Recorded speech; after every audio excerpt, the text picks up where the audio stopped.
आप सुन रहे हैं ड्रीम एफएम, जहां मिलेगा सपनों की कहानी। शाम के 7 बजे थे। कोलकाता के कॉलेज स्ट्रीट के एक पुराने मकान की ऊपरी मंजिल पर ब्योमकेश बख्शी अपनी कुर्सी पर बैठे थे, हाथ में पाइप और आंखें किसी अदृश्य बिंदु पर टिकी हुई। सत्यवती ने उनकी ओर देखा और मुस्कुराई। तुम्हारी ये मुद्रा देखकर मुझे डर लगने लगता है ब्योमकेश।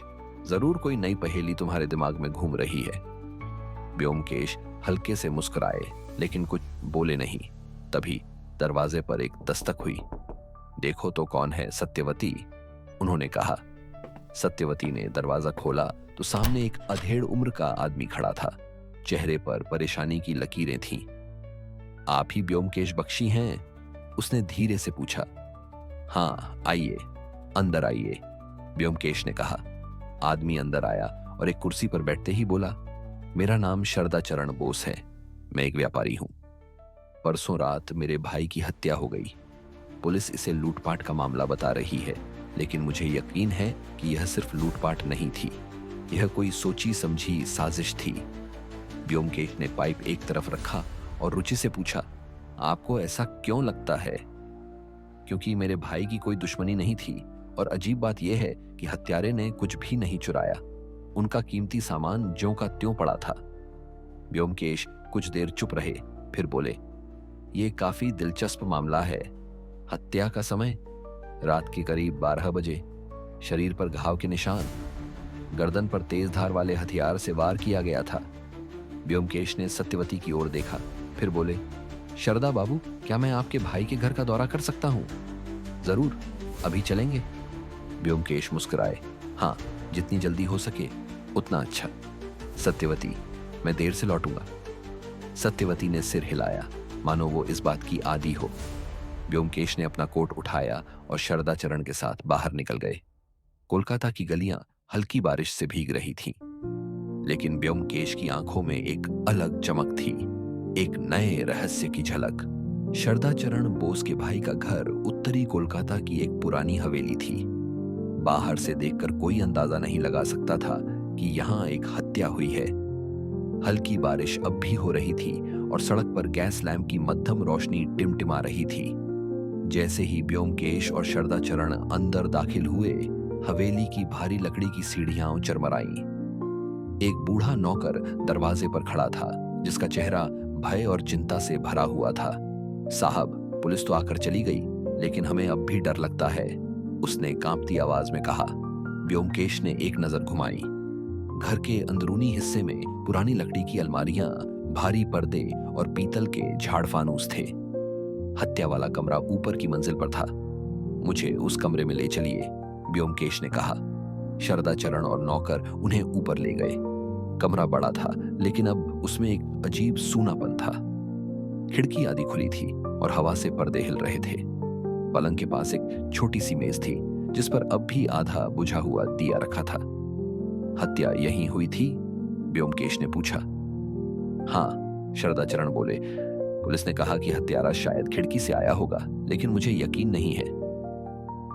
ब्योमकेश ने पलंग के पास घुटनों के बल बैठकर फर्श को ध्यान से देखा। फिर वह धीरे धीरे उठे और दीवार पर लगे एक पुराने पेंटिंग के फ्रेम को छूकर देखा। क्या आपके भाई को संगीत का शौक था? ब्योमकेश ने अचानक पूछा। शरदाचरण चौंके। हाँ, लेकिन इसका क्या मतलब?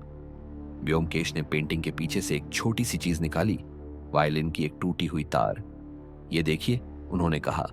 यह सिर्फ एक साधारण तार नहीं है, यह टूटी हुई है और इसमें खून के हल्के धब्बे हैं। शरदाचरण का चेहरा सफेद पड़ गया। लेकिन ये यहां कैसे आई? ब्योमकेश ने एक गहरी सांस ली।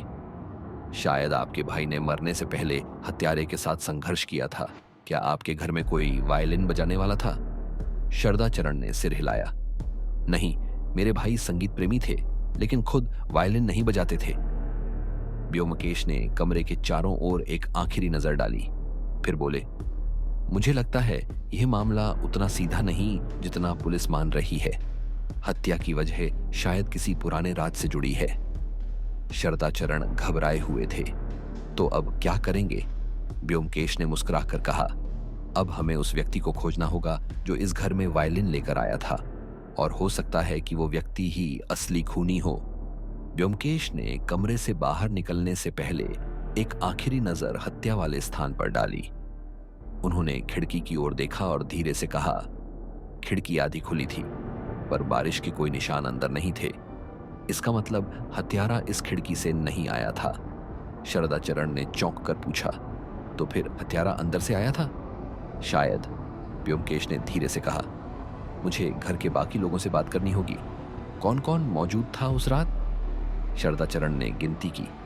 मेरे भाई, उनका पुराना नौकर गणेश, एक नया नौकर सुरेश, और घर में काम करने वाली हमारी कुक मालती। व्योमकेश ने सिर हिलाया। हम सबसे बात करेंगे, पहले गणेश से मिलते हैं। गणेश, वफादार नौकर या कुछ और? गणेश उम्र दराज था, उसकी आंखों में भय था, लेकिन वह शांत था।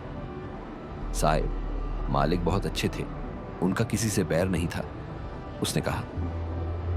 हत्या की रात तुमने क्या देखा? व्योमकेश ने पूछा।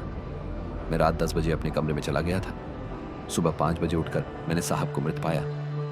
कोई अजीब आवाज, किसी का आना जाना? गणेश ने सिर हिलाया। नहीं साहब, घर एकदम शांत था। व्योमकेश ने गणेश के चेहरे को ध्यान से देखा। तुम्हें अपने नए साथी सुरेश पर कोई शक है? गणेश हिचकिचाया, फिर बोला, वो नया आदमी है साहब, बस 1 महीने पहले आया था। सुरेश, रहस्यमयी नया नौकर। सुरेश की आंखों में एक अजीब सी बेचैनी थी। वह बार बार अपने हाथ मल रहा था। तुमने उस रात कुछ सुना? नहीं साहब, मैं तो गहरी नींद में था। सुरेश ने कहा। तुम यहां नौकरी करने से पहले कहां थे?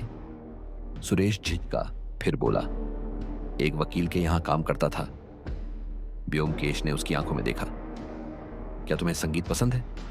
सुरेश चौंक गया, फिर सिर झुका लिया।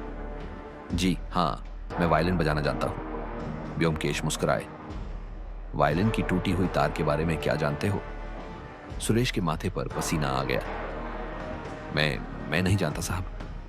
व्योमकेश ने हल्की मुस्कान के साथ सत्यान्वेषी की शैली में कहा, मैं सच का पता लगाना जानता हूं सुरेश, और मुझे यकीन है कि तुम कुछ छिपा रहे हो।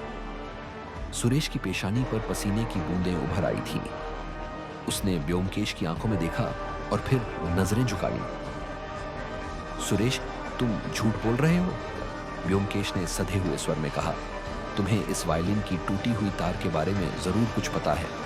सच सच बताओ, वरना मामला और उलझ जाएगा। सुरेश ने होंठ काटे, फिर धीरे से बोला, साहब, मैं इस घर में काम करने नहीं, बल्कि किसी को खोजने आया था। शरदाचरण चौंक गए। खोजने? किसे? सुरेश ने एक गहरी सांस ली। बाबूजी, मतलब आपके भाई मेरे पिता थे। कमरे में सन्नाटा छा गया। सुरेश कौन था? क्या? शरदाचरण लगभग चिल्ला पड़े। हाँ, बाबूजी ने कभी किसी को नहीं बताया, लेकिन मेरी माँ एक पुरानी कहानी थी जिन्हें वो भुला देना चाहते थे। सुरेश ने कहा, मैं इस घर में इसलिए आया था ताकि उनसे मिल सकूं, लेकिन अब वो नहीं रहे। व्योमकेश ने गौर से देखा। और तुम ये सब पहले क्यों नहीं बोले? क्योंकि अगर मैं कहता कि मैं उनका बेटा हूं तो शायद कोई मुझे यहां घुसने नहीं देता। व्योमकेश ने सिर हिलाया। लेकिन इसका मतलब ये नहीं कि हत्या तुमने की। सुरेश के चेहरे पर भय के भाव थे। नहीं साहब, मैंने नहीं मारा। मैं तो उनसे बस एक बार बात करना चाहता था, लेकिन जब मैं उनके कमरे में गया तब वो पहले ही मर चुके थे। मैं डर के मारे भाग आया। एक नया सुराग। व्योमकेश कुछ देर सोचते रहे, फिर उन्होंने पूछा, जब तुम उनके कमरे में गए तो क्या वहां कुछ अजीब देखा? सुरेश ने सिर झुका लिया। हाँ, मैंने एक आदमी को भागते हुए देखा था, लेकिन अंधेरे में मैं उसका चेहरा नहीं देख पाया। बस इतना याद है कि उसके हाथ में एक सफेद रुमाल था जिस पर लाल रंग के धब्बे थे। व्योमकेश के होंठों पर हल्की मुस्कान उभरी। तो अब हमें उस आदमी को खोजना होगा जिसके पास खून से सना सफेद रुमाल था, और मुझे लगता है वो घर के बाहर नहीं, बल्कि यहीं कहीं छिपा है। सुरेश की बात सुनकर व्योमकेश कुछ देर चुप रहे। कमरे में सिर्फ घड़ी की धीमी टिक टिक गूंज रही थी। फिर उन्होंने धीरे से कहा, सुरेश, तुमने उस आदमी को भागते हुए देखा था? किस दिशा में? सुरेश ने सिर झुकाकर कहा, जी, जब मैं बाबूजी के कमरे से बाहर आया तो मैंने देखा कि वो आदमी सीढ़ियों की तरफ भाग रहा था। व्योमकेश ने शरदाचरण की ओर देखा। घर में सीढ़ियों से बाहर जाने का एक ही रास्ता है या कोई और भी है? नहीं, बाहर जाने का बस एक ही रास्ता है, शरदाचरण ने कहा। तो फिर उस आदमी को किसी ने बाहर जाते हुए क्यों नहीं देखा? व्योमकेश की आंखों में चमक थी। क्या हत्यारा अब भी घर में है? उन्होंने नौकर गणेश को बुलाया। गणेश, हत्या के बाद किसी अजनबी को घर से निकलते देखा था? गणेश ने सिर हिलाया। नहीं साहब, मैंने तो किसी को आते जाते नहीं देखा। व्योमकेश ने हल्की मुस्कान के साथ कहा, इसका मतलब हत्यारा अब भी यहीं कहीं छिपा हुआ है। शरदाचरण ने घबराकर इधर उधर देखा, लेकिन कहां? एक छिपी हुई जगह। व्योमकेश कमरे से बाहर निकले और धीरे धीरे सीढ़ियों से नीचे आए। उन्होंने हर कोने को ध्यान से देखा, फिर अचानक एक जगह रुक गए। सीढ़ियों के नीचे एक पुरानी लकड़ी की अलमारी थी। उन्होंने धीरे से उसका हैंडल घुमाया। अलमारी का दरवाजा खुलते ही एक दुबला पतला आदमी घबराया हुआ बाहर निकल आया। उसके हाथ में वही सफेद रुमाल था जिस पर खून के धब्बे थे। बचाओ, मुझे कुछ मत करना, वह कांपते हुए चिल्लाया। व्योमकेश ने उसे घूर कर देखा। तो तुम ही हो हत्यारे। हत्यारे का खुलासा शरदाचरण चौंक गए। ये कौन है? शायद इस हत्या की असली वजह अब सामने आएगी, व्योमकेश ने कहा। वह आदमी थर थर कांप रहा था। मैंने मैंने उन्हें नहीं मारा, मैंने बस उन्हें धमकाने की कोशिश की थी। धमकाने? शरदाचरण की आंखें चौड़ी हो गईं। व्योमकेश ने शांति से पूछा, तुम्हारा नाम क्या है? रमेश, उसने कांपती आवाज में कहा। और तुम मृतक के पास क्यों आए थे? रमेश ने घबरा कर कहा, मैं उनसे पैसे लेने आया था, लेकिन जब मैं वहां पहुंचा तो वे पहले ही मर चुके थे। मुझे लगा कि अगर मैं पकड़ा गया तो पुलिस मुझे ही हत्यारा समझ लेगी, इसलिए मैं छिप गया। व्योमकेश ने उसकी आंखों में झांक कर देखा। क्या तुम सच बोल रहे हो? रमेश ने सिर हिलाया। हां साहब, मैंने किसी को नहीं मारा। तो असली हत्यारा कौन है? व्योमकेश कुछ देर सोचते रहे, फिर उन्होंने धीरे से कहा, अगर रमेश हत्यारा नहीं है तो फिर असली हत्यारा कौन है और उसने हत्या क्यों की? कमरे में सन्नाटा छा गया। रहस्य अभी पूरी तरह सुलझा नहीं था। रमेश थर थर कांप रहा था। उसके हाथों में वही सफेद रुमाल था जिस पर खून के धब्बे थे। व्योमकेश ने उसे गौर से देखा और फिर धीरे से बोले, रमेश, अगर तुमने हत्या नहीं की तो खून तुम्हारे रुमाल पर कैसे आया? रमेश ने घबरा कर कहा, जब मैं कमरे में पहुंचा तो बाबूजी जमीन पर पड़े थे। मुझे समझ नहीं आया कि क्या करूं, इसलिए मैंने उनके कंधे को हिलाया। शायद तभी उनके खून के धब्बे मेरे रुमाल पर लग गए। शरदाचरण अभी भी सदमे में थे। लेकिन तुम पैसे लेने क्यों आए थे? मेरे भाई से तुम्हारा क्या संबंध था? रमेश ने सिर झुका लिया। आपके भाई का मुझ पर बहुत बड़ा एहसान था। उन्होंने मुझे पहले भी कई बार पैसे दिए थे। मैं मुसीबत में था और इस बार भी मैं उन्हीं से मदद मांगने आया था। सुरागों की कड़ी व्योमकेश ने कमरे में टहलते हुए सोचा। अब तक के सारे सुराग उनके दिमाग में घूम रहे थे। हत्या का समय रात के 12 बजे के आसपास। हत्या का तरीका तेज धारदार हथियार से वार। खून सना सफेद रुमाल रमेश के पास, लेकिन वह हत्या से इनकार कर रहा था। वायलिन की टूटी तार, यह अब भी एक रहस्य था। उन्होंने धीरे से कहा, रमेश, जब तुम कमरे में पहुंचे तो दरवाजा खुला था या बंद? थोड़ा खुला था, रमेश ने जवाब दिया। व्योमकेश ने एक गहरी सांस ली। इसका मतलब है कि हत्यारा बाहर से नहीं आया बल्कि पहले से ही कमरे में मौजूद था। शरदाचरण चौंक गए। क्या मतलब? मतलब यह कि यह हत्या अचानक नहीं हुई बल्कि सोची समझी साजिश थी। हत्यारा पहले से ही कमरे में छिपा था और सही मौके का इंतजार कर रहा था। एक नया शक। व्योमकेश ने एक बार फिर हत्या वाले कमरे में जाकर हर चीज का निरीक्षण किया। फिर उन्होंने मेज पर रखे एक छोटे से शीशे के टुकड़े को उठाया और मुस्कुराए। अब पहेली लगभग सुलझ गई है। शरदाचरण और रमेश ने चौंक कर उनकी ओर देखा। क्या आपको असली हत्यारे का पता चल गया? व्योमकेश ने सिर हिलाया। हाँ, लेकिन मुझे बस एक आखिरी पुष्टि चाहिए। अब समय आ गया है कि हम असली गुनहगार को बेनकाब करें। व्योमकेश ने शीशे का टुकड़ा हथेली पर रखा और उसकी चमकती सतह को गौर से देखा। यह मामूली शीशा नहीं था। यह किसी चश्मे या कांच के बर्तन का टुकड़ा नहीं लगा, बल्कि ऐसा लग रहा था जैसे यह किसी की अंगूठी से गिरा हो। शरदाचरण बेचैन होकर बोले, आप क्या सोच रहे हैं व्योमकेश बाबू? व्योमकेश ने हल्की मुस्कान के साथ कहा, मैं सोच रहा हूं कि हत्यारे ने कुछ ऐसा किया जिसकी उसे उम्मीद नहीं थी, और इसी जल्दबाजी में उसने एक अहम सुराग छोड़ दिया। कौन सा सुराग? व्योमकेश ने हाथ में शीशे का टुकड़ा उठाया और रमेश को दिखाया। क्या तुमने यह टुकड़ा हत्या के समय कमरे में देखा था? रमेश ने सिर हिलाया। नहीं साहब, जब मैं अंदर गया था तो मैंने इसे नहीं देखा। व्योमकेश की आंखों में चमक थी। मतलब यह कि यह शीशा हत्या के बाद यहां गिरा, और हत्यारा जब भाग रहा था तभी यह उसके पास से गिरा होगा। कौन पहनता था ऐसी अंगूठी? व्योमकेश ने धीरे धीरे घर के लोगों के हाथों की ओर देखा। गणेश, पुराना नौकर, उसकी उंगलियों में कोई अंगूठी नहीं थी।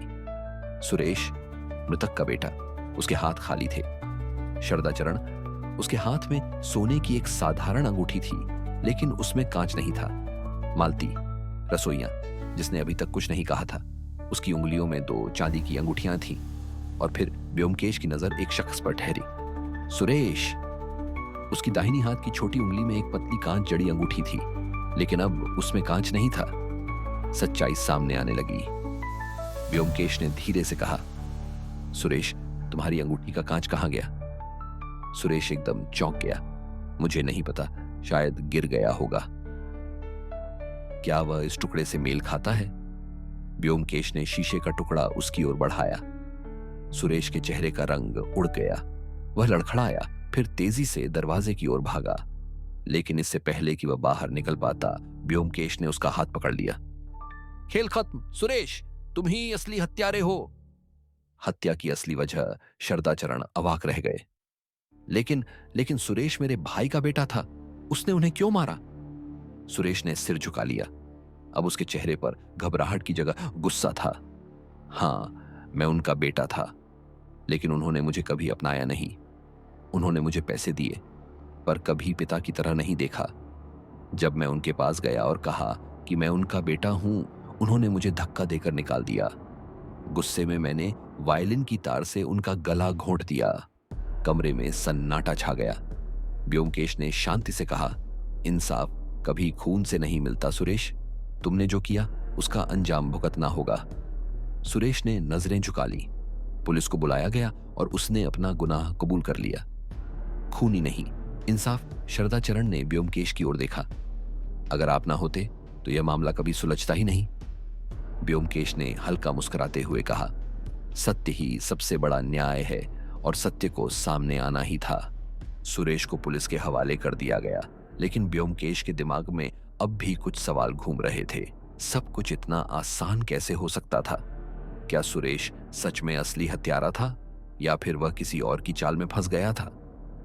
सत्यवती, जो अब तक चुपचाप बैठी सब कुछ देख रही थी, अचानक बोल पड़ी, व्योमकेश, तुम्हें नहीं लगता कि मामला कुछ अधूरा सा लग रहा है?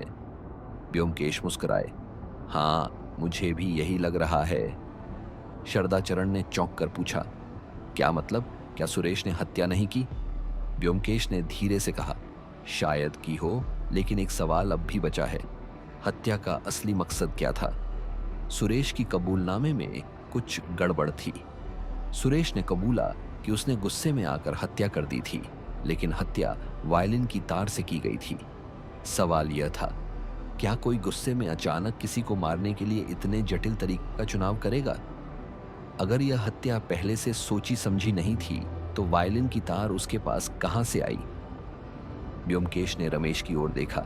तुमने कहा था कि तुमने किसी को भागते हुए देखा था और उसके हाथ में खून से सना रुमाल था, है ना? रमेश ने सिर हिलाया। हाँ साहब। लेकिन क्या तुमने यह बताया कि वह आदमी लंबा था या छोटा? रमेश सोच में पड़ गया। साहब, अंधेरा था, पर हाँ, वह सुरेश जितना लंबा नहीं था। कमरे में सन्नाटा छा गया। तो क्या असली हत्यारा कोई और था?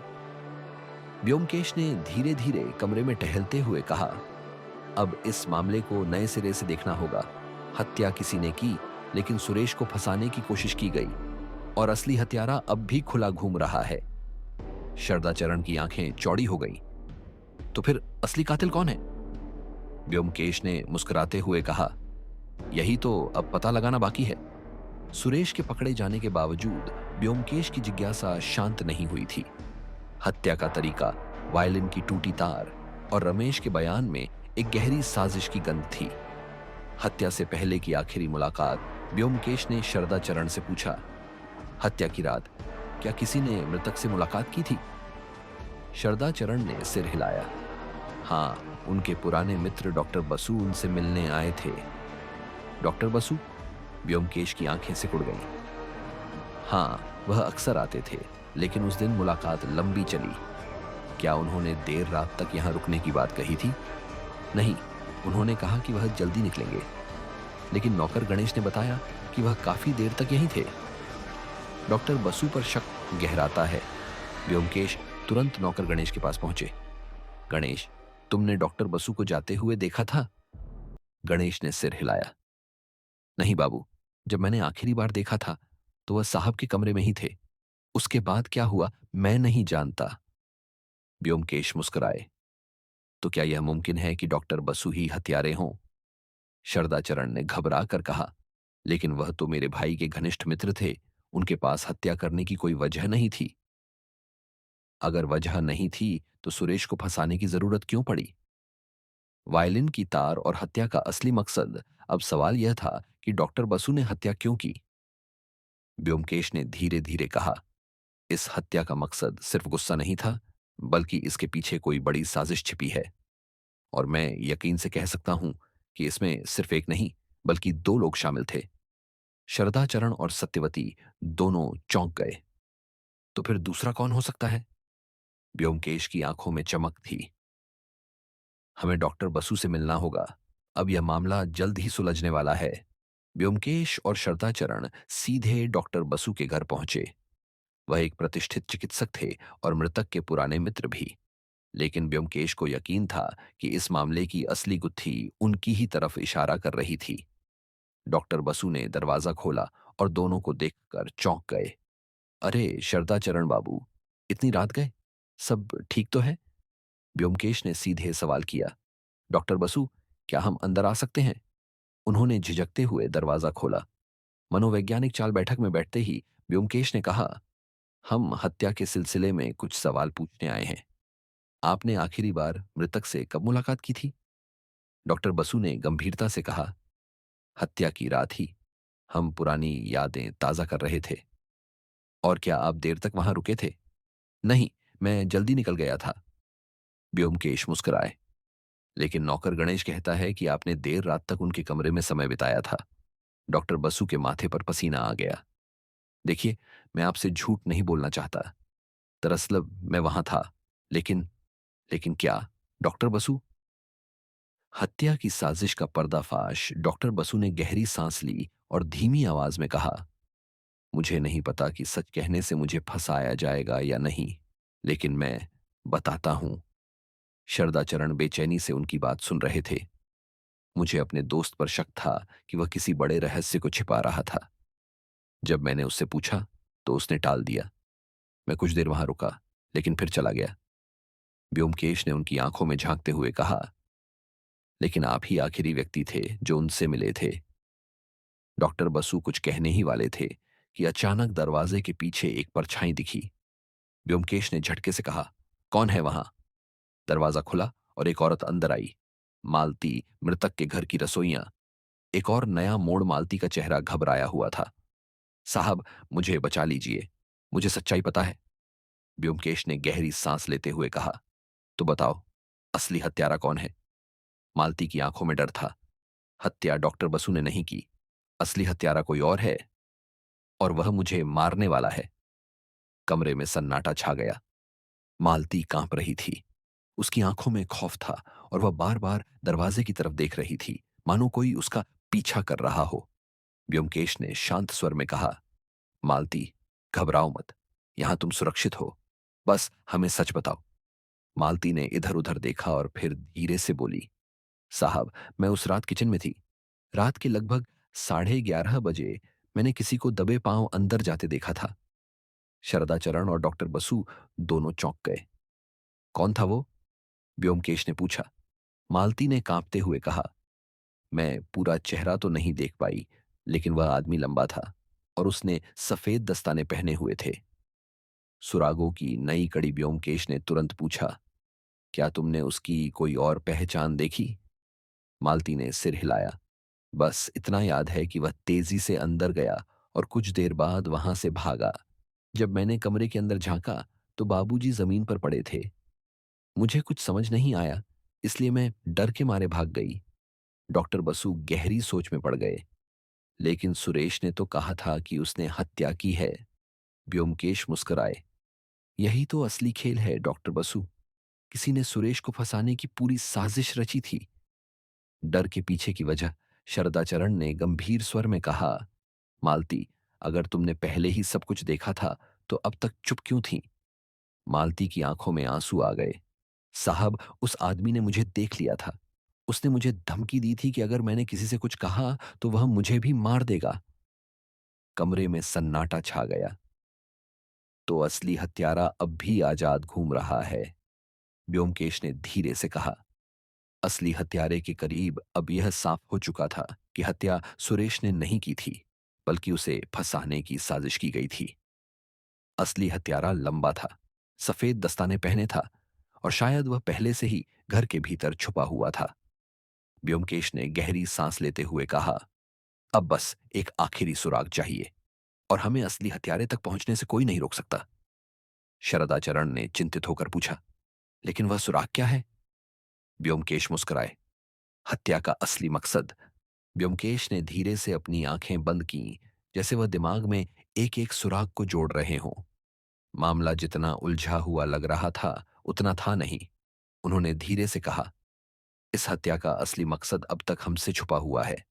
सवाल यह नहीं कि हत्या कैसे हुई, बल्कि यह है कि क्यों हुई। शरदाचरण ने चिंतित स्वर में पूछा, तो आप क्या सोच रहे हैं व्योमकेश बाबू? व्योमकेश ने मालती की ओर देखा। मालती, तुम्हें हत्यारे ने धमकी दी थी, है ना? क्या तुम्हें लगता है कि वह तुम्हें अब भी नुकसान पहुंचा सकता है? मालती घबराकर बोली, हाँ साहब, वह बहुत खतरनाक है। तो क्या तुम अब भी मानती हो कि वह कोई बाहरी आदमी था? मालती चुप रही। घर के अंदर ही था हत्यारा। व्योमकेश ने गंभीर स्वर में कहा, यह हत्या किसी बाहरी ने नहीं की थी। असली हत्यारा घर का ही कोई सदस्य है। शरदाचरण सन्न रह गए। क्या? लेकिन घर में तो बस मैं, सुरेश और नौकर थे। और डॉक्टर बसु भी थे, व्योमकेश ने जोड़ा। डॉक्टर बसु भौंचक्के रह गए। मुझ पर शक कर रहे हैं आप? व्योमकेश मुस्कुराए। नहीं, मैं आप पर शक नहीं कर रहा, लेकिन हत्या के पीछे कौन था यह अब साफ होता जा रहा है।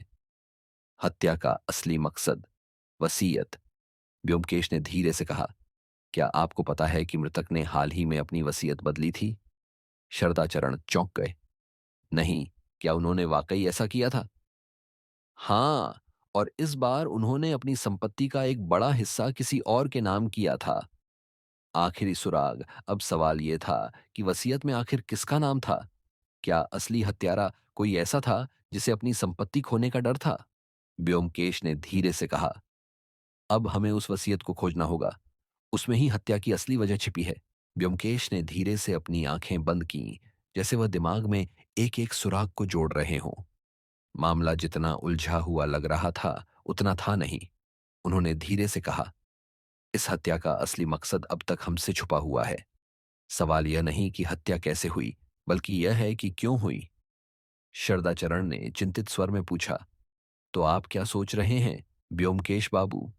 व्योमकेश ने मालती की ओर देखा। मालती, तुम्हें हत्यारे ने धमकी दी थी, है ना? क्या तुम्हें लगता है कि वह तुम्हें अब भी नुकसान पहुंचा सकता है? मालती घबराकर बोली, हाँ साहब, वह बहुत खतरनाक है। तो क्या तुम अब भी मानती हो कि वह कोई बाहरी आदमी था? मालती चुप रही। घर के अंदर ही था हत्यारा। व्योमकेश ने गंभीर स्वर में कहा, यह हत्या किसी बाहरी ने नहीं की थी। असली हत्यारा घर का ही कोई सदस्य है। शरदाचरण सन्न रह गए। क्या? लेकिन घर में तो बस मैं, सुरेश और नौकर थे। और डॉक्टर बसु भी थे, व्योमकेश ने जोड़ा। डॉक्टर बसु भौंचक्के रह गए। मुझ पर शक कर रहे हैं आप? व्योमकेश मुस्कुराए। नहीं, मैं आप पर शक नहीं कर रहा, लेकिन हत्या के पीछे कौन था, यह अब साफ होता जा रहा है। हत्या का असली मकसद, वसीयत। व्योमकेश ने धीरे से कहा, क्या आपको पता है कि मृतक ने हाल ही में अपनी वसीयत बदली थी? शरदाचरण चौंक गए। नहीं, क्या उन्होंने वाकई ऐसा किया था? हाँ, और इस बार उन्होंने अपनी संपत्ति का एक बड़ा हिस्सा किसी और के नाम किया था।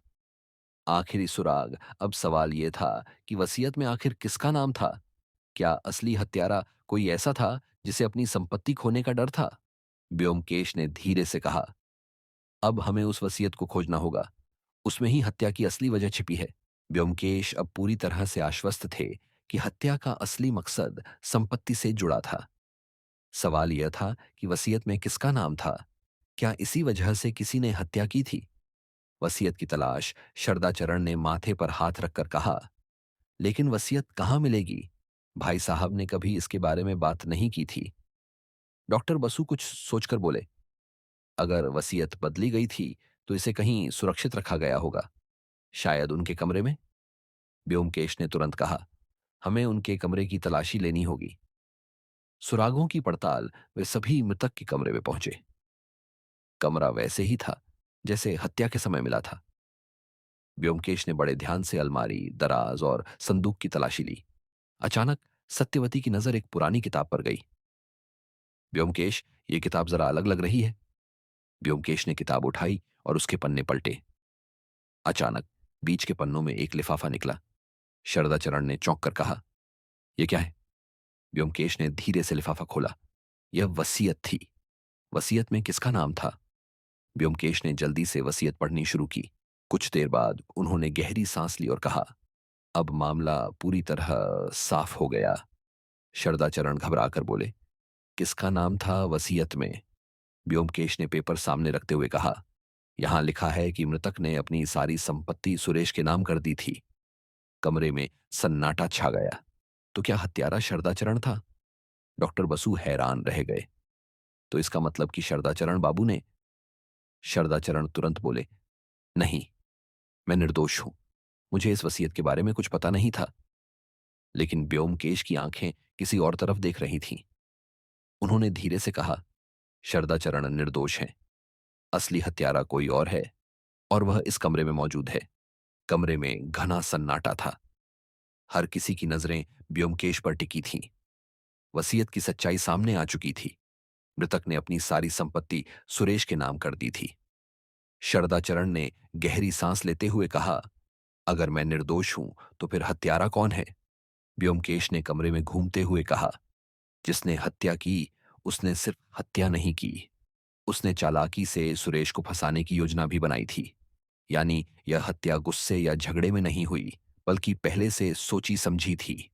डॉक्टर बसु ने घबराकर कहा, लेकिन कौन कर सकता है ऐसा? व्योमकेश ने धीरे से कहा, जिसने यह वसीयत देखी थी और जिसे यह संपत्ति नहीं मिलने वाली थी। मालती की घबराहट इतना सुनते ही मालती पीछे हटने लगी। उसका चेहरा सफेद पड़ गया था। व्योमकेश ने उसकी ओर देखा और शांत स्वर में कहा, कहीं तुम कुछ छुपा तो नहीं रही मालती? मालती कांपने लगी। ना नहीं साहब, मैं तो बस। झूठ मत बोलो। व्योमकेश की आवाज अचानक कड़ी हो गई। सत्यवती ने धीरे से कहा, मालती, अगर तुम सच बताओगी तो शायद तुम्हारी सजा कम हो जाए। मालती रो पड़ी। साहब, मैंने किसी को नहीं मारा, लेकिन मैंने सब कुछ देखा था। असली हत्यारा कौन है? व्योमकेश ने गहरी सांस लेते हुए कहा, अब बताओ, उस रात क्या हुआ था? मालती ने कांपते हुए कहा, रात के करीब 11 बजे जब मैंने किसी को अंदर जाते देखा था तो वह सुरेश नहीं था, वह गणेश था। गणेश? शरदाचरण चौंक गए। हाँ साहब, नौकर गणेश ही असली हत्यारा है। गणेश की साजिश। व्योमकेश मुस्कुराए। अब सब कुछ साफ हो गया। गणेश लंबे समय से इस घर में काम कर रहा था। उसे लगा होगा कि मालिक उसकी भी देखभाल करेंगे। लेकिन जब उसने वसीयत में देखा कि सारी संपत्ति सुरेश के नाम कर दी गई है, तो वह गुस्से से भर गया। डॉक्टर बसु ने कहा, तो उसने सुरेश को फंसाने की योजना बनाई? बिल्कुल। उसने पहले मालिक की हत्या की और फिर सुरेश के कमरे में खून से सना कपड़ा रख दिया ताकि पुलिस को वही दोषी लगे। गणेश को पकड़ने का प्लान अब सबसे बड़ा सवाल यह था, गणेश को कैसे पकड़ा जाए। ब्योमकेश ने गहरी सांस लेते हुए कहा, हमें एक जाल बिछाना होगा। अगर मैं सही हूं तो गणेश अब भी यहीं कहीं छुपा हुआ है, और जैसे ही उसे लगेगा कि उसकी साजिश उजागर हो चुकी है, वह भागने की कोशिश करेगा। गणेश का नाम सामने आते ही शरदाचरण और डॉक्टर बसु के चेहरे पर अविश्वास के भाव थे। गणेश, हमारे घर का पुराना नौकर? शरदाचरण ने चौंक कर कहा। ब्योमकेश ने सिर हिलाया। हाँ, और अगर मेरी गणना सही है तो वह अब भी घर में ही छिपा हुआ होगा।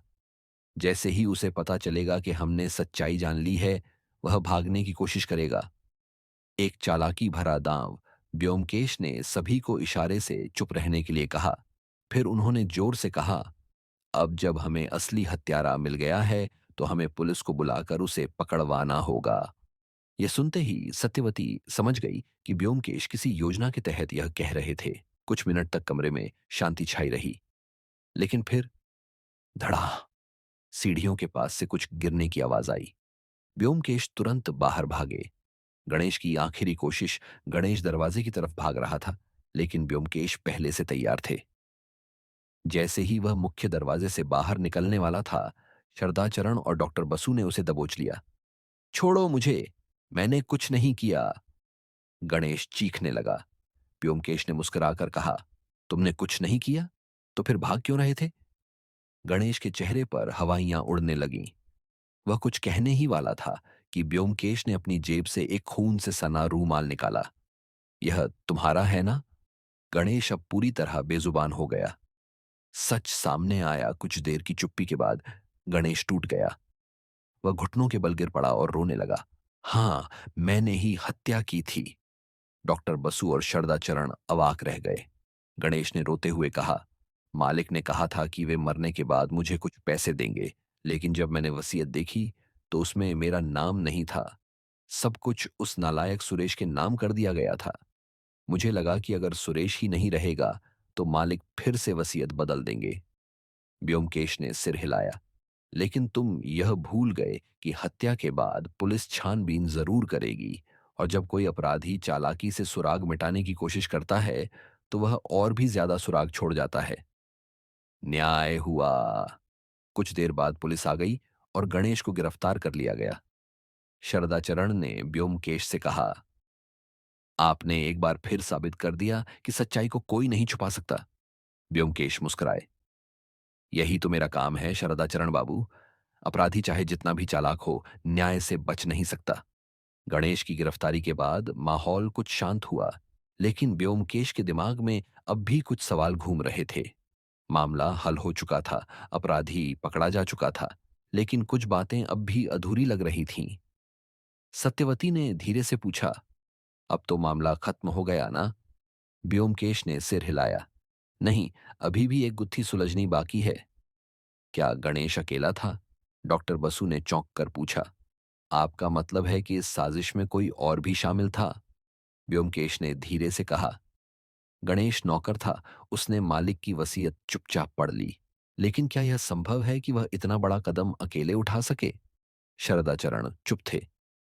गणेश का रहस्यमयी इशारा गणेश को गिरफ्तार करने से पहले उसने एक अजीब बात कही थी, मैं अकेला नहीं था। लेकिन जब पुलिस ने उससे आगे पूछा तो उसने कुछ नहीं बताया। रात का छुपा हुआ गवाह ब्योमकेश ने मालती की ओर देखा। मालती, तुमने कहा था कि तुमने किसी को जाते हुए देखा था, लेकिन क्या तुमने यह भी देखा कि गणेश के साथ कोई और था? मालती ने घबराकर कहा, नहीं साहब, मैंने बस उसे ही देखा था। फिर वह रुकी और कुछ सोचने लगी। लेकिन, ब्योमकेश ने उत्सुकता से पूछा, लेकिन क्या? मालती ने हिचकिचाते हुए कहा, उस रात मैंने एक और आवाज सुनी थी, बहुत धीमी, किसी के फुसफुसाने की आवाज, जैसे कोई गणेश को कुछ कह रहा हो। तो असली मास्टरमाइंड कोई और था? अब ब्योमकेश के चेहरे पर गंभीरता आ गई। गणेश सिर्फ एक मोहरा था, लेकिन असली खेल किसी और ने खेला था। अब सवाल यह था, क्या असली हत्यारा अब भी आजाद घूम रहा था? गणेश जेल में था, लेकिन उसकी आखिरी बात ब्योमकेश को परेशान कर रही थी। मैं अकेला नहीं था। गणेश की चुप्पी। व्योमकेश ने सोचा, अगर गणेश किसी और के इशारे पर काम कर रहा था तो वह अब नाम क्यों नहीं बता रहा? क्या वह डर रहा था या फिर किसी ने उसे चुप रहने के लिए मजबूर किया था? शरदाचरण ने चिंतित स्वर में पूछा, व्योमकेश बाबू, आप क्या सोच रहे हैं? व्योमकेश ने कहा, गणेश सिर्फ एक मोहरा था, असली मास्टरमाइंड अभी भी आजाद है। रात का गुप्त संदेश। सत्यवती ने धीरे से कहा, अगर गणेश के पीछे कोई और था तो हमें यह पता लगाना होगा कि वह कौन था। मालती ने हिचकिचाते हुए कहा, साहब, मुझे एक और बात याद आई है। व्योमकेश ने तुरंत उसकी ओर देखा। क्या? मालती ने कहा, हत्या वाली रात जब मैंने सीढ़ियों पर किसी को देखा था, तब मैंने दरवाजे के पास एक कागज का टुकड़ा गिरते हुए देखा था। मैं डर गई थी, इसलिए उसे उठाने की हिम्मत नहीं हुई। वह कागज कहाँ गिरा था? मालती ने इशारा किया। व्योमकेश झुका और जमीन पर खोजबीन करने लगा। कुछ ही देर में उसे एक कोने में दबा हुआ एक पुराना मुड़ा तुड़ा कागज मिल गया। गुप्त कोड। व्योमकेश ने कागज खोला। उसमें कुछ अजीब से संकेत और अक्षर लिखे थे। S4, 11:30 रात, दरवाजे के पीछे सावधान। डॉक्टर बसु ने चौंक कर कहा, यह तो कोई गुप्त संदेश लगता है। व्योमकेश मुस्कुराए। और यह संदेश उस रात किसी को दिया गया था, लेकिन किसे? अब मामला और भी गहरा हो चुका था। व्योमकेश ने कागज को गौर से देखा। उस पर लिखा था, S4, 11:30 रात, दरवाजे के पीछे सावधान। S4 का मतलब क्या था? डॉक्टर बसु ने उलझन में कहा, यह S4 क्या हो सकता है? शरदाचरण सोचने लगे, फिर अचानक बोले, हमारे घर में 4 स्टोर रूम हैं, चौथा स्टोर रूम यानी S4। व्योमकेश का चेहरा गंभीर हो गया। तो हमें वहां चलकर देखना होगा। स्टोर रूम का राज। रात के सन्नाटे में सभी स्टोर रूम के सामने पहुंचे। दरवाजा बंद था, लेकिन जब व्योमकेश ने हल्का धक्का दिया तो वह धीमे से खुल गया। सत्यवती ने धीरे से कहा, लगता है कोई जल्दी में इसे बंद करके गया था। एक नई साजिश। अंदर घुसते ही सभी चौंक गए। कोने में एक लकड़ी का संदूक पड़ा था। व्योमकेश ने संदूक खोला। अंदर कुछ कागजात थे। एक पत्र निकला जिस पर लिखा था, काम पूरा होते ही सबूत मिटा देना, कोई गलती नहीं होनी चाहिए। शरदाचरण ने गहरी सांस लेते हुए कहा, तो गणेश को किसी ने निर्देश दिए थे, लेकिन कौन? सच्चाई का एक और टुकड़ा। व्योमकेश ने कागजों को ध्यान से पढ़ा। उसमें कुछ नाम लिखे थे, जिनमें से एक नाम पर उन्होंने उंगली रख दी। अब असली अपराधी का नाम मेरे सामने है। डॉक्टर बसु ने चौंक कर पूछा, कौन है वो? व्योमकेश मुस्कुराए, अभी नहीं, पहले हमें पूरी चाल समझनी होगी।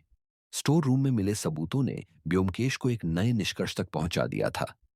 गणेश सिर्फ एक प्यादा था, लेकिन असली मास्टरमाइंड कौन था? व्योमकेश ने उन कागजों को ध्यान से पढ़ा। एक नाम बार बार सामने आ रहा था, प्रमोद। प्रमोद कौन था? डॉक्टर बसु ने चौंक कर कहा, प्रमोद?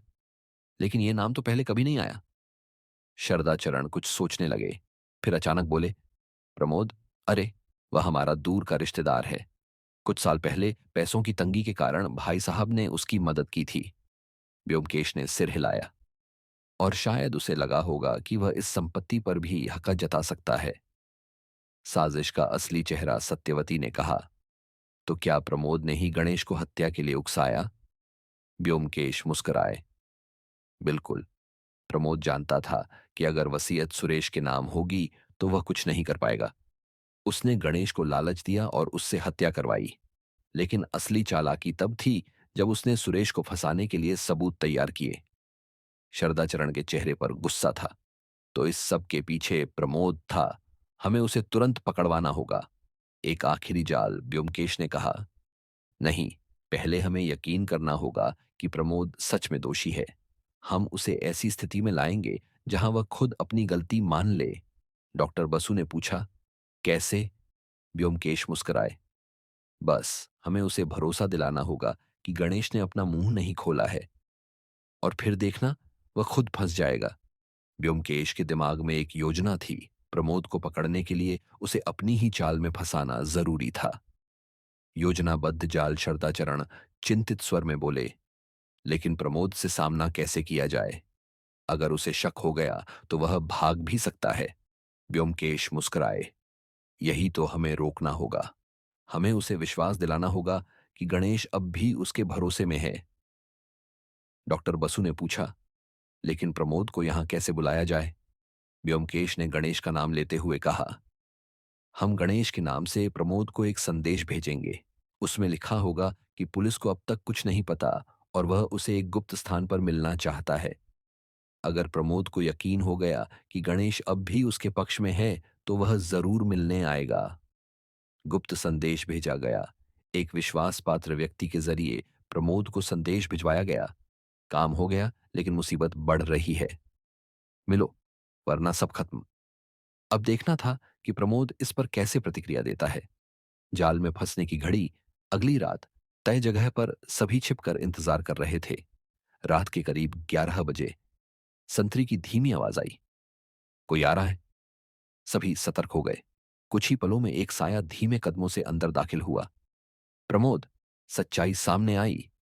प्रमोद चारों ओर देखने लगा और फुसफुसाया, गणेश तू कहां है? व्योमकेश ने अंधेरे से बाहर आते हुए कहा, गणेश अब तुम्हारी मदद नहीं कर सकता प्रमोद। प्रमोद चौंक गया। तुम यहां? व्योमकेश ने दृढ़ स्वर में कहा, हां, और तुम्हारा खेल खत्म हो चुका है।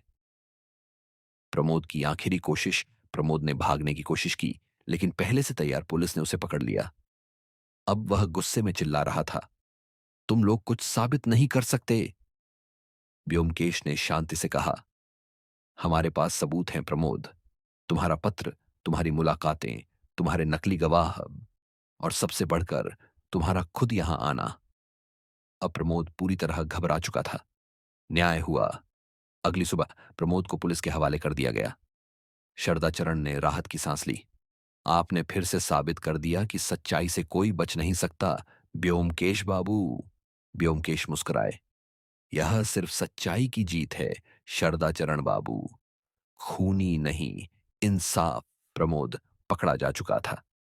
केस अब लगभग सुलझ चुका था, लेकिन व्योमकेश के मन में अब भी कुछ सवाल थे। गणेश की चुप्पी का राज। सत्यवती ने धीरे से पूछा, अब तो प्रमोद जेल में है, फिर भी तुम कुछ सोच में डूबे हो? व्योमकेश ने सिर हिलाया। हां, सत्यवती, गणेश ने हमें यह तो बताया कि उसे प्रमोद ने उकसाया था, लेकिन क्या यह पूरी सच्चाई है? डॉक्टर बसु ने चौंक कर कहा, आपका मतलब अभी भी कुछ छिपा हुआ है? व्योमकेश ने गंभीर स्वर में कहा, क्या अगर प्रमोद भी सिर्फ एक मोहरा था?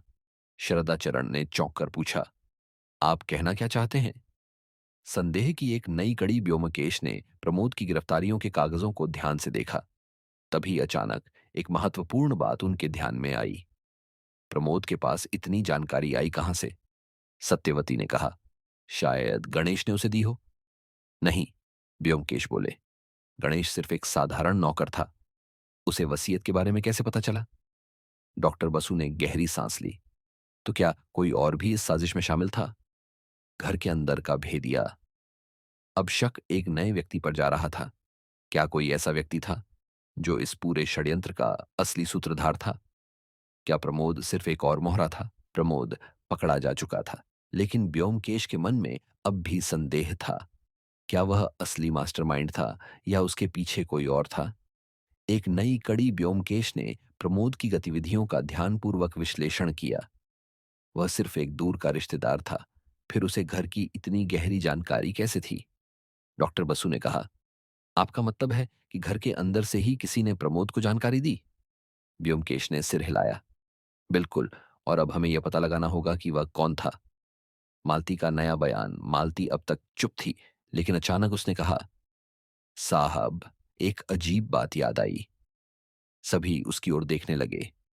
हत्या के एक दिन पहले मैंने देखा था कि कोई देर रात तक मालिक के स्टडी रूम में था, लेकिन जब मैंने पास जाकर देखा तो वह दरवाजा जल्दी से बंद कर दिया गया।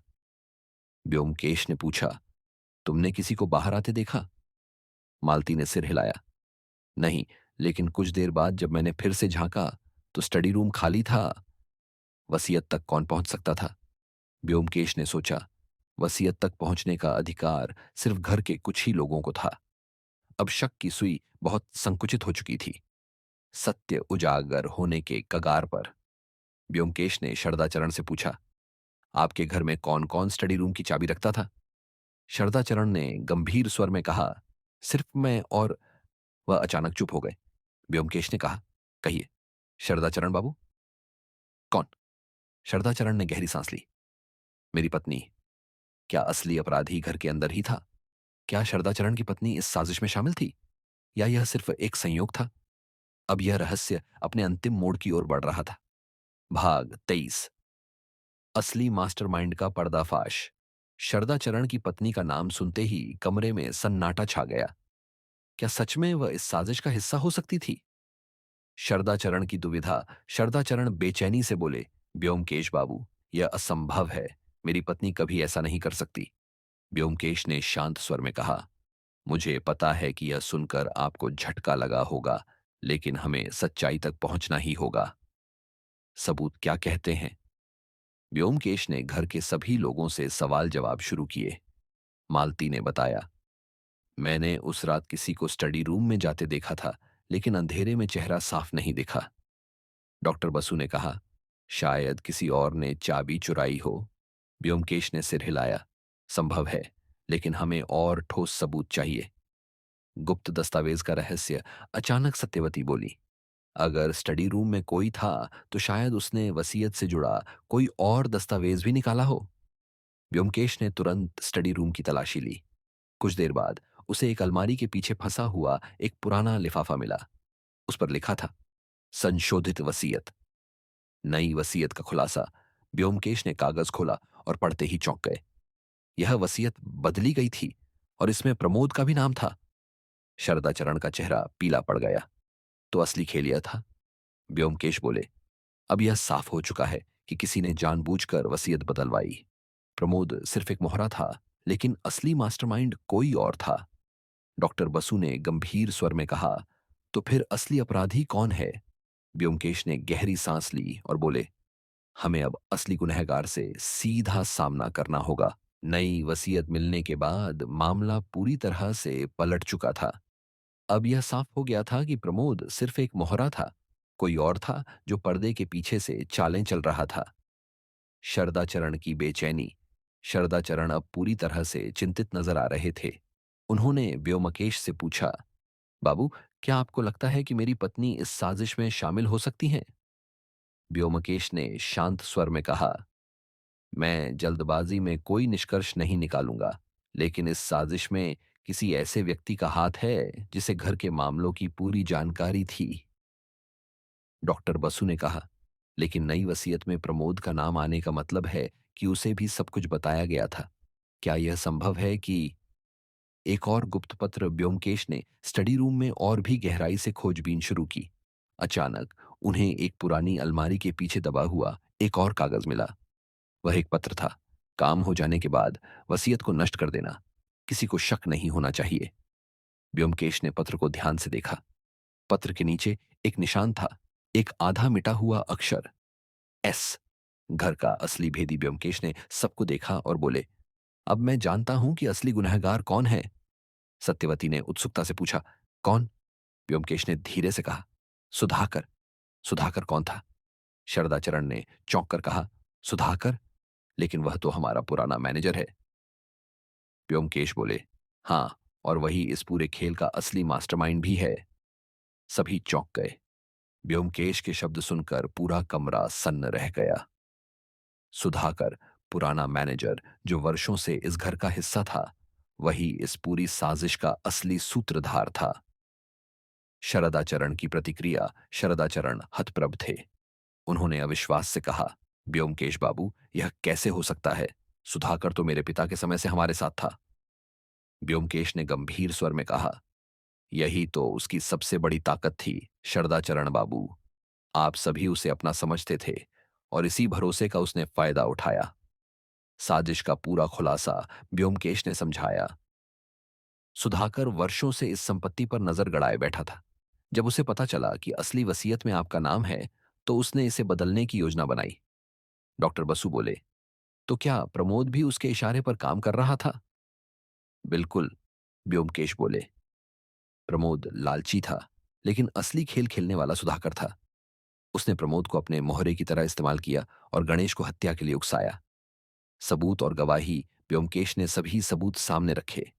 नकली वसीयत जो सुधाकर ने तैयार करवाई थी, गुप्त पत्र जिसमें एस का निशान था, गणेश का बयान जिसमें उसने माना कि उसे किसी और ने उकसाया था।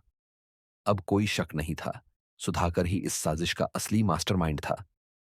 सुधाकर की गिरफ्तारी तभी दरवाजे पर तेज धमाके की आवाज हुई। सुधाकर, जो अब तक छिपा हुआ था, भागने की कोशिश कर रहा था, लेकिन ब्योमकेश पहले से तैयार थे। पुलिस ने तुरंत उसे पकड़ लिया। अंतिम स्वीकृति गिरफ्तार होने से पहले सुधाकर चिल्लाया, हां, मैंने यह सब किया, यह सब मेरा हक था, लेकिन तुमने मेरे सारे सपने बर्बाद कर दिए। ब्योमकेश। ब्योमकेश शांत स्वर में बोले, नहीं सुधाकर, यह इंसाफ की जीत है। अब क्या हुआ? सुधाकर और प्रमोद दोनों को जेल भेज दिया गया। शरदाचरण को उनकी संपत्ति वापस मिल गई और न्याय की जीत हुई। लेकिन क्या यह मामला पूरी तरह खत्म हो चुका था, या कोई और राज अब भी अंधेरे में छिपा था? भाग 27। आखिरी राज सुधाकर और प्रमोद की गिरफ्तारी के बाद सब कुछ सामान्य लग रहा था, लेकिन ब्योमकेश को अब भी लग रहा था कि कहानी का कोई सिरा बाकी रह गया है। सत्यवती की चिंता। एक शाम सत्यवती ने ब्योमकेश से पूछा, अब तो मामला सुलझ गया, फिर भी तुम इतने विचार में क्यों डूबे हो? ब्योमकेश ने धीरे से कहा, क्योंकि गणेश अब भी खामोश है।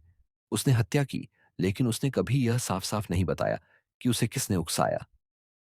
डॉक्टर बसु ने कहा, क्या आपको लगता है कि सुधाकर के अलावा भी कोई और इसमें शामिल था? ब्योमकेश ने सिर हिलाया, संभव है, और हमें यह पता लगाना होगा। गणेश से आखिरी मुलाकात। ब्योमकेश जेल में गणेश से मिलने गए। गणेश ने उनकी ओर देखा और धीरे से कहा, आप फिर आ गए बाबू। हाँ गणेश, एक आखिरी सवाल के लिए, ब्योमकेश ने कहा। गणेश चुप रहा। तुम्हें सुधाकर ने उकसाया था, यह हम जानते हैं, लेकिन क्या उसने अकेले यह योजना बनाई थी? गणेश ने ठंडी सांस ली और धीरे से बोला, साहब, मैंने जो किया उसका पछतावा है, लेकिन आप सही कह रहे हैं, सुधाकर अकेला नहीं था। ब्योमकेश सतर्क हो गए। तो कौन था? गणेश ने धीरे से कहा, शरदाचरण बाबू का एक और रिश्तेदार, जिसने यह खेल शुरू किया था। नया संदिग्ध। ब्योमकेश चौंक गए। एक और रिश्तेदार? गणेश ने सिर हिलाया। हाँ साहब, नाम है नरेश। अब क्या होगा? कौन है नरेश?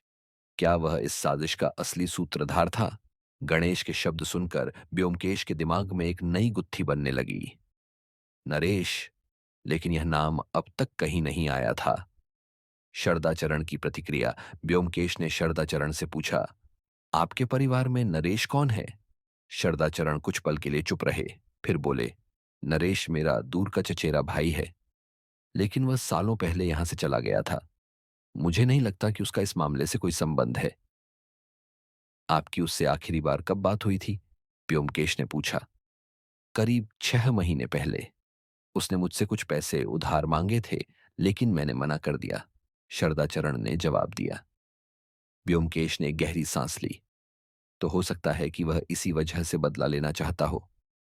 नरेश का पता लगाने की कोशिश अब सबसे बड़ा सवाल था। नरेश इस वक्त कहाँ है? ब्योमकेश ने गणेश से पूछा, क्या तुम जानते हो कि नरेश इस वक्त कहाँ है? गणेश ने सिर हिलाया। नहीं साहब, मैं सिर्फ इतना जानता हूं कि उसने सुधाकर से कई बार मुलाकात की थी। शायद वह अब भी शहर में हो। खोजबीन शुरू। ब्योमकेश और अजित ने पुलिस की मदद से शहर के होटलों और लॉज में नरेश की खोज शुरू की।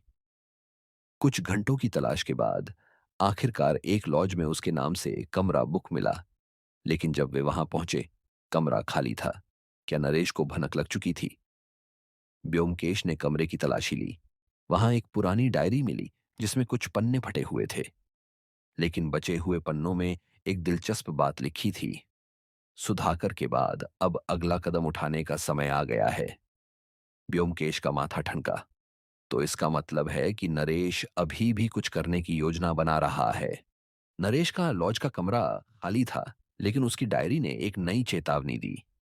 सुधाकर के बाद अब अगला कदम उठाने का समय आ गया है। ब्योमकेश की चिंता। ब्योमकेश ने डायरी के पन्ने पलटे। उसमें कई जगहों के नाम लिखे थे, लेकिन सबसे जरूरी बात थी, एक तारीख जो कल की थी। मतलब नरेश कल कुछ करने वाला था? व्योमकेश ने कहा। सत्यवती ने घबरा कर पूछा, क्या वह अब भी किसी और पर हमला कर सकता है? व्योमकेश ने गहरी सांस ली। संभावना तो है, और सबसे ज्यादा खतरा शरदाचरण बाबू को है। शरदाचरण के घर में छिपा खतरा। व्योमकेश, अजित और पुलिस तुरंत शरदाचरण के घर पहुंचे। शरदाचरण ने घबरा कर कहा, व्योमकेश बाबू, मैंने सोचा था कि मामला खत्म हो गया है।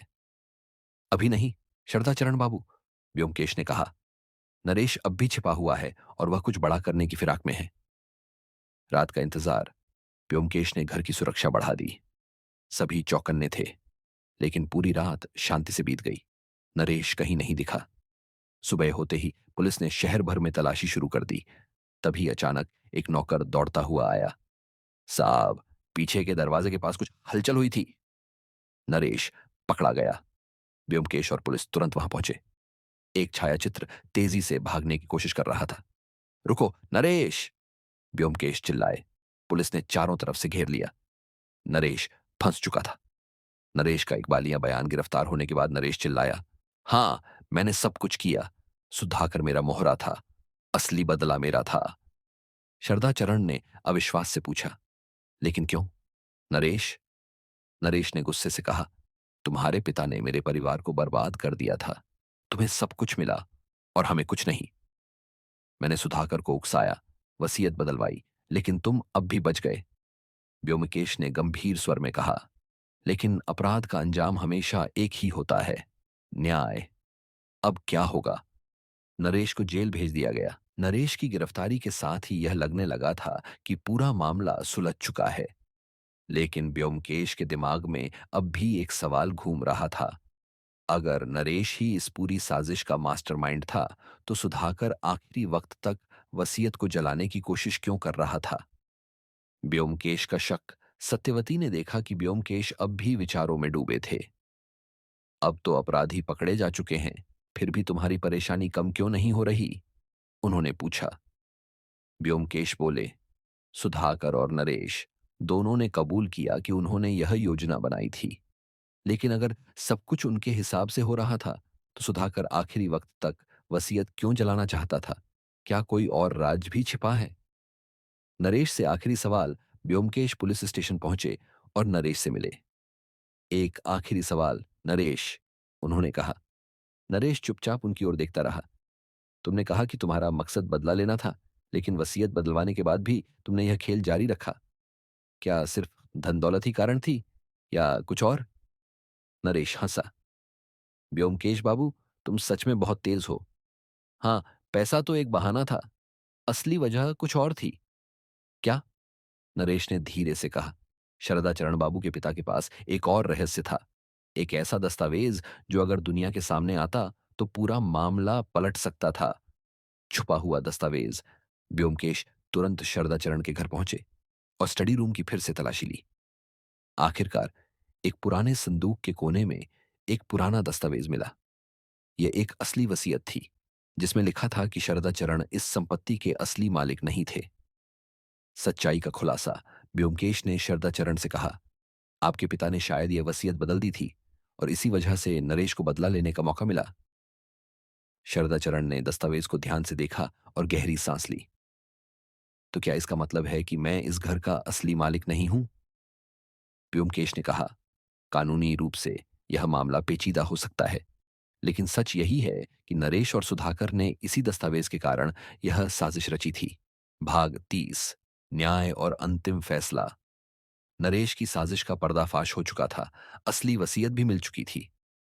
लेकिन अब सबसे बड़ा सवाल था, इस सच्चाई का क्या किया जाए? शरदाचरण का द्वंद्व। शरदाचरण ने दस्तावेज को हाथ में लिया और गहरी सांस ली। तो क्या इसका मतलब यह है कि मैं इस घर और संपत्ति का असली हकदार नहीं हूं?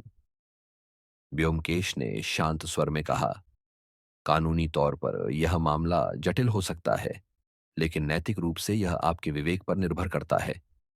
डॉक्टर बसु बोले, लेकिन यह दस्तावेज दशकों पुराना है। क्या यह अदालत में मान्य होगा? व्योमकेश ने सिर हिलाया। हो सकता है, हो सकता है नहीं, लेकिन सच को सामने लाना ही सबसे जरूरी चीज होती है। एक कठिन निर्णय श्रद्धाचरण कुछ देर तक चुप रहे, फिर बोले, अगर मेरे पिता ने यह वसीयत बदली थी तो जरूर कोई ठोस कारण रहा होगा। मुझे इस संपत्ति का मोह नहीं है, लेकिन मैं अपने परिवार की छवि को भी धूमिल नहीं करना चाहता। ब्योमकेश ने मुस्कुराकर कहा, फैसला आपका है शरदाचरण बाबू।